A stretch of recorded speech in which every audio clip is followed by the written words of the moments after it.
Greetings and salutations, friends. My name is, of course, Charles Q. Banks, and I'd like to welcome you back to another discussion in black and white. If you'd like for me to talk about a specific topic of your choosing, please leave that topic in the comments below, and I will try to reply in another video. So today I'm talking about another controversial topic, and that is difficulty in video games. And I think you know why I'm bringing this up. If you've been paying any attention to gaming news of late, you will know that Sekiro Shadows Die Twice by From Software, directed by Hidetaka Miyazaki of Bloodborne and Dark Souls fame, came out this year and is one of the newest games of 2019. And everyone's playing it, everyone's talking about it, and everyone, in terms of gaming journalism, is talking about its difficulty. Because, you know, From Software has been making difficult games ever since they began, and they've never stopped. Every single game in the FromSoft list of titles has been very challenging and very difficult. And I wasn't going to talk about this. I wasn't going to talk about gaming difficulty in relation to Sekiro Shadows Die Twice, because I think this specific conversation has been played out to completion, to just, you know, it's beating a dead horse, it's shooting a dead horse 5 times even after it's dead, and it's done. I think the conversation has been had, because this is what, I don't know, well, 1, 2, 3, 4, 5, 6, 6th game since Demon Souls, including Demon Souls, that is super difficult, very adult in nature, and challenging, and people have been arguing and complaining about its difficulty since then. Since Demon Souls, people have been complaining about From Software games being difficult. And that was one of the big things that brought people to actually play Demon Souls. That's what got that game popular in the first place. Same with Dark Souls. And it was part of the marketing. Once they saw that people actually thought that Dark Souls was a really difficult game, they marketed it in that direction, and people who wanted a challenging experience went to buy Dark Souls, and they were satisfied. And I think the marketing was perfect on Dark Souls 1 for that reason. It may have caused some casual players to not want to play it, who might have otherwise enjoyed it, but as many people played Dark Souls that were casual, way more than were not casual, that were hardcore, because of the marketing and because of how popular it was with those people that liked it. A word of mouth got around, and Dark Souls became super popular with casuals and hardcore players alike. And it was like a big challenge for people who didn't play video games that often to come and play something like Dark Souls, because they would just get wrecked, and sometimes they wouldn't. Sometimes they would do well because they, you know, understood the gaming mechanics or had some kind of intuition, some skill based on another game they played. And it was an interesting back and forth between hardcore and casual. Of course, there was all the negative stuff along with it that came along from elitist hardcore players saying that casuals were, you know, quote-unquote filthy casuals. I don't know if that's because of Dark Souls that comment, or that way of, you know, that slang started happening, but it definitely was used by hardcore Dark Souls players. And you know me, you should know me. I am a nice guy. I think everyone should be nice. I think that this kind of elitist sense of, if you haven't played Dark Souls to NG +8, then you're a filthy casual, and you just need to stop playing video games or get good. Like, that attitude is not a good thing, but there is a sense, both in the games and outside of the games, that if you are having a hard time with it, the point is that you keep going, right? And it's to fill the player with a sense of pride and accomplishment, but no, with a sense of reaching the end of themselves and then going beyond that, even further beyond, and reaching the other side of a difficult obstacle, and feeling that sense of overwhelming satisfaction that comes from beating something you thought was impossible before. And the thing is, beating the bosses in Dark Souls 1 was never impossible. If you could do damage to the boss, it is beatable. And, you know, the first boss of Dark Souls 1 I've heard was, like, one of the big obstacles for casual players to get over. I didn't think it had that big of a health bar to begin with. I've played games that made it really difficult to damage the boss in any real way. And once you get a weapon and start hacking on that boss, it's like, you know, the chunks of life that are being taken away from his health bar are massive compared to some video game boss health bars, and the relative damage you can do to him is way smaller in other games. And that boss was just like a normal boss to me. The fact that you can easily get killed by him without a weapon is, I think, something that turns a lot of players off, and that's where a lot of people stopped. It's like, I don't have a weapon, I'm doing like 2 damage to him, what am I supposed to do? And the answer is you're supposed to run past him and get away, and then find a weapon and come back. And that's teaching the players that there are more ways around the difficulty spikes of Dark Souls and the subsequent games than at first is apparent. And if you don't have that mindset, then you will not enjoy the experience of Dark Souls, or any of the other Soulsborne or Shadows Die Twice games that From Software come up with. And if you don't have that mindset, if you do not like that mode of play, then you really won't like these games very much. You might be able to get into them and get through them anyway, but you have to learn these things. It's a game about learning, it's a game about feeling hardship, feeling the world pressing down upon you, and then striving through the pain and getting to the other side of it, just like in real life. To a lot of people who've had depression or suicidal thoughts, including myself, Dark Souls, games like Dark Souls and Bloodborne, seemed to accept and almost embrace the fact that life is hard and life is unfair, and that it is only the enduring and the persevering souls that get through this life, and not giving up is the way to win. Not giving up is the ultimate goal. If you don't give up, you will beat Dark Souls. If you don't give up, you will defeat any game, because if you do put in the time, eventually, it's different for every person how much time they spend beating a game, but for various reasons, but they will beat it. A game is meant to be defeated. And the whole main matter at hand as to whether a person is able to defeat a game or not is whether or not they're having fun doing it. Okay? So you may have something like Dark Souls, which gives you a sense of accomplishment when you win, but if you're feeling like you're losing way more than you're winning, and you're not enjoying getting to the boss, or you're not enjoying defeating the boss as much as you hate getting killed, that's a huge problem, and you don't have to play the game. I personally found Nioh to be exactly that for me. There are certain ways in which it's easier than Dark Souls, and certain ways that it's harder than Dark Souls, and the ways in which it was harder made the game less enjoyable for me, way more frustrating for me than it was enjoyable, and therefore, even though I spent like 40 hours playing it, I never completed it, and I don't think I'll ever go back to that game because of the negative amount of enjoyment I'm having. Whenever I play it, I get really stressed out, I get really depressed, really angry, and all of these negative emotions just fill me, and I have to like decompress for a day or more before I can even go back to playing any video games, and that's not good for me. I do not want to live in a state of a negative emotion. Games like Dark Souls, however, I enjoy being in the world of the game.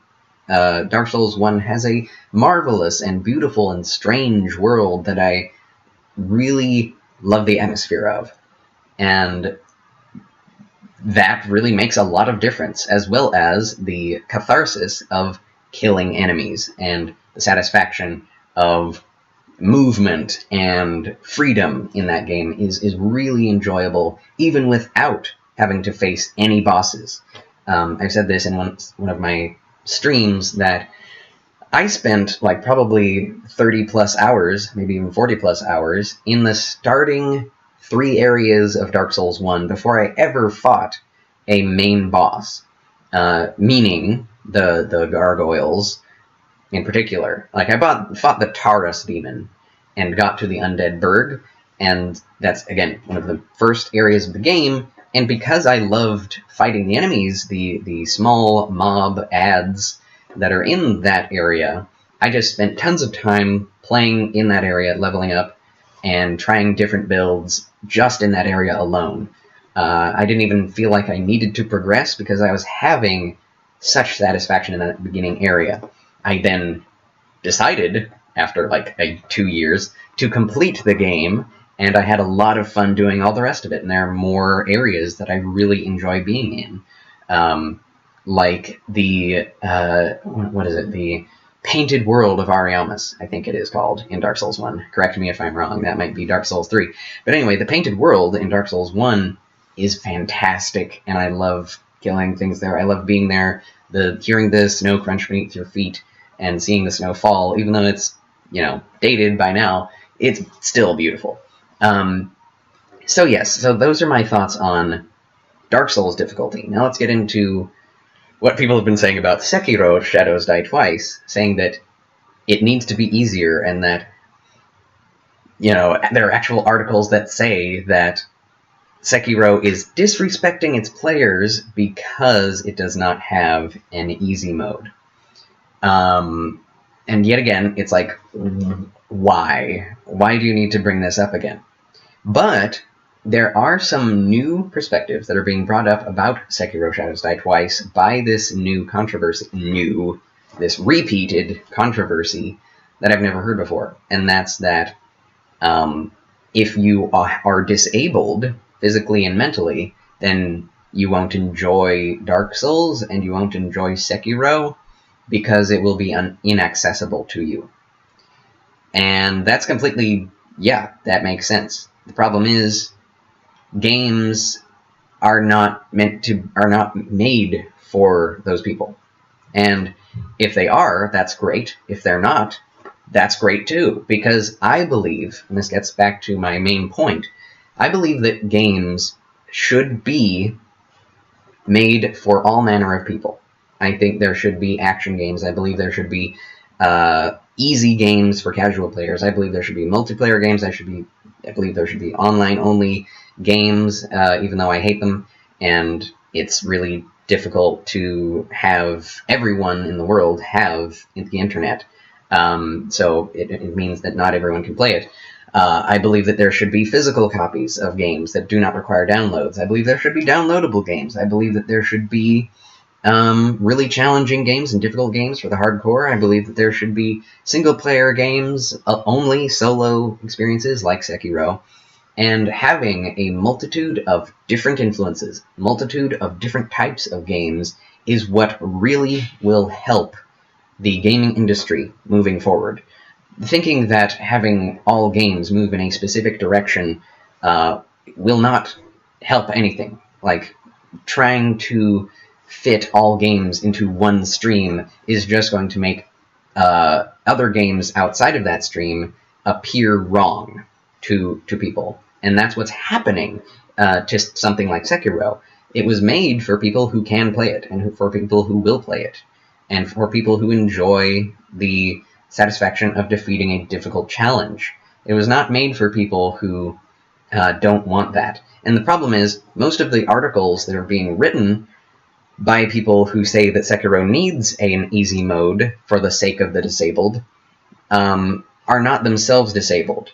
And so I really think that if a game should have been made for the disabled, that the disabled should put in their 2 cents. And I actually found an article written by a disabled person who works for IGN, and they made an article, and I'm going to link that article in the comments below for you to read. It's very interesting. I think he's very well written.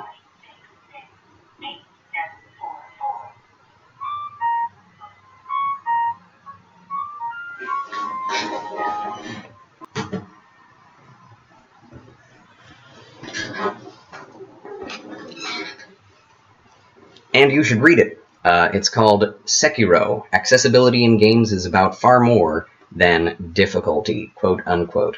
And I disagree with a lot of what he said in that article, but he really gives a valid and interesting and salient perspective on these games. And what he said about the subject is that games should be accessible for everyone, even if they're still challenging.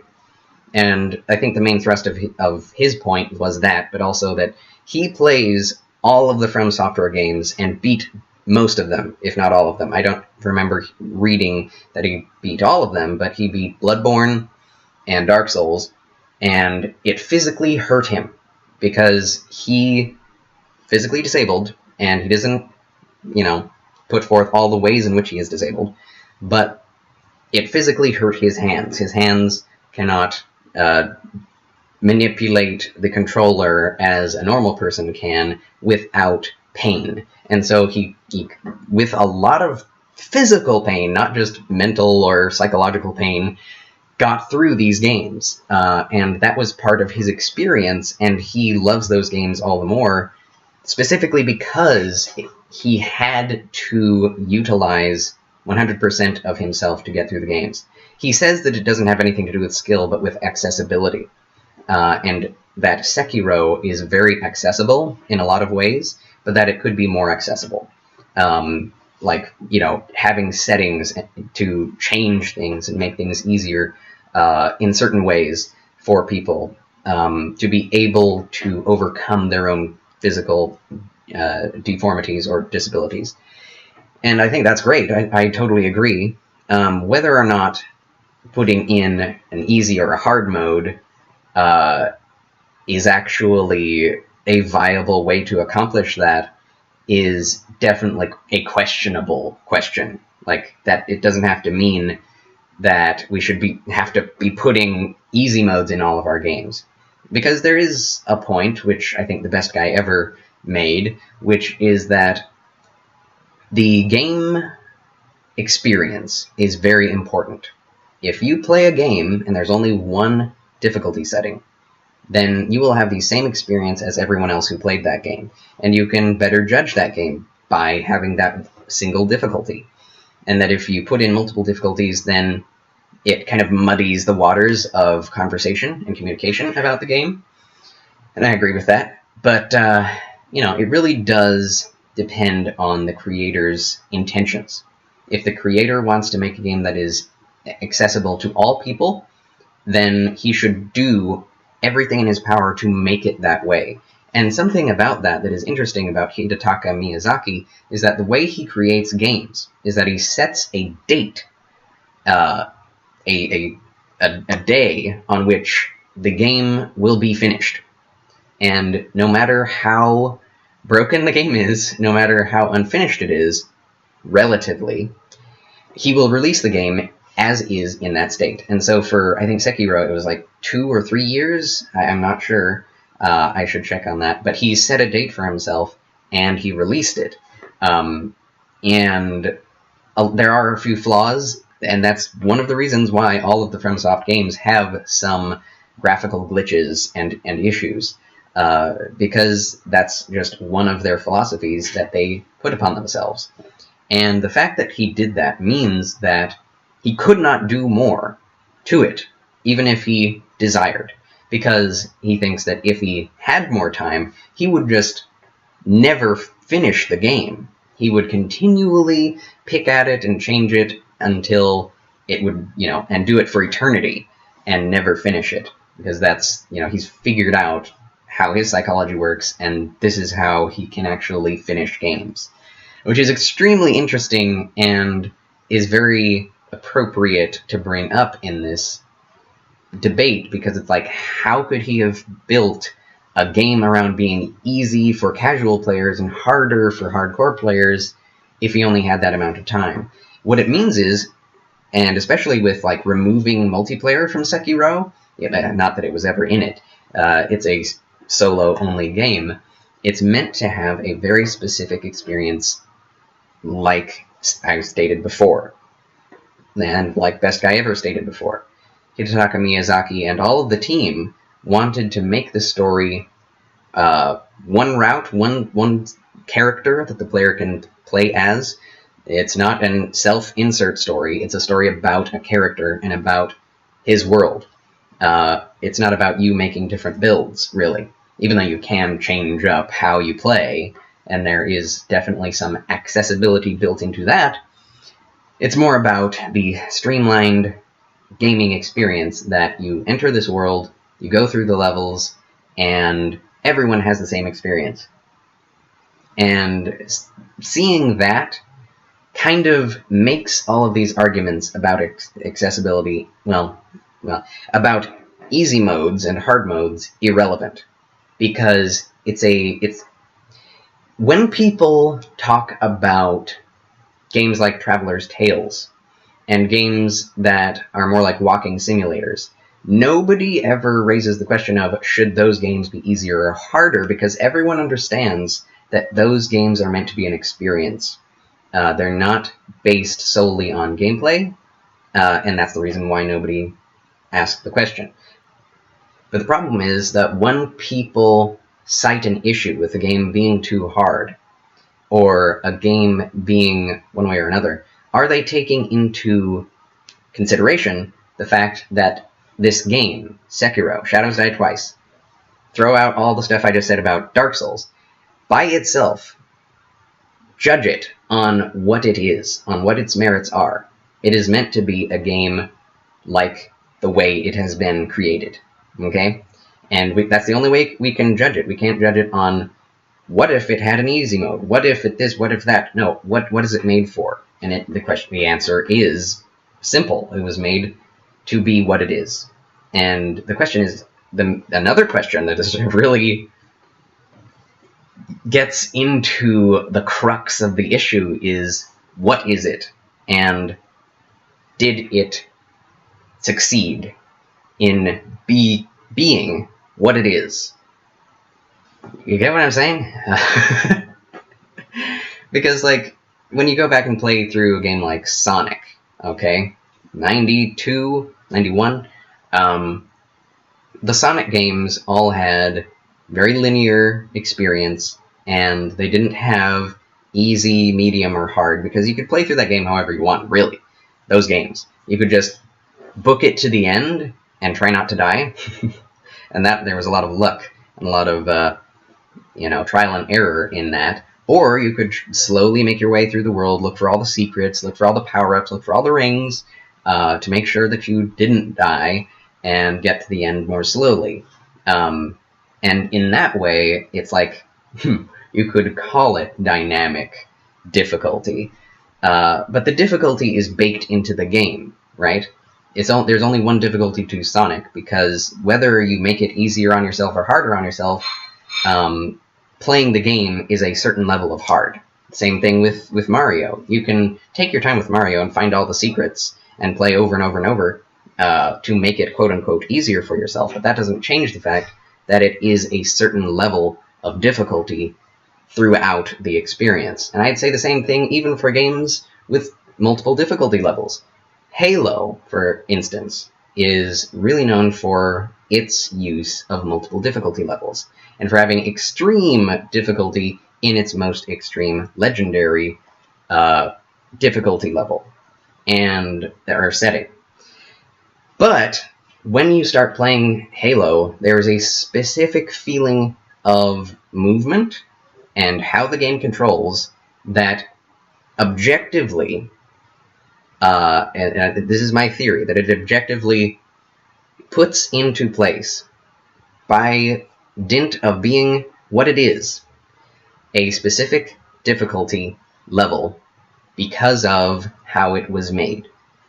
So you could play Halo on easy mode, but because of the presence of freedom or the lack of freedom in movement and shooting and the number of weapons, there is a very specific difficulty level that you have to overcome to just play the game. and that's true for every game that exists. You have to figure out how the game controls before you move on. If a certain person is more skilled at playing a certain game, like, for instance, they've played Call of Duty all their lives and then they switch to Medal of Honor, sure, they'll have to change button inputs a little bit, but the main button inputs are still there. You still pull the triggers to fire your weapon and throw grenades and look down the iron sights.